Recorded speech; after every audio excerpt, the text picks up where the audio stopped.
புத்திரன், ஆதித்த கரிகாலன் மற்றும் குந்தவை விராட்டியின் சகோதரன், வந்தியத்தேவனின் சிநேகிதன், திருவாரூர் தியாகராஜ பெருமானை வழிபட்டு அபயகுலசேகரன் எனும் பெயர் பெற்றவர்.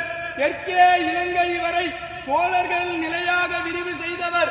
தெய்வீகமான சொல்லாற்றும் நீதிமானாக இருந்து அருள்மொழிவர்மன் சேர சோழ பாண்டிய நிலைகளை ஆட்சி செய்த மும்முடி சோழன், கலைஞர் கோட்டையை வென்ற கலைஞர சோழன், கோயில்களை கட்டிய திருக்கோயில் சோழன், மக்கள் நலன் நியாயம் காட்டிய மண்மணி சோழன், தஞ்சையை ஆண்ட தஞ்சை வல்லவன், சிவபக்தியில் சிறந்த சிவபாத சேகரன், திருமுறை கண்ட சோழன், மகா கலைஞன், மாநகர் அரசன், கடல் வீரன், சோழ வம்சத்தின் மிகச்சிறந்த ஆளுமை கொண்ட தெய்வீக அரசன், நம் பெரும்பாட்டன் பேரரசன் ராஜராஜ சோழன் வருகிறார் வருகிறார் வருகிறார்.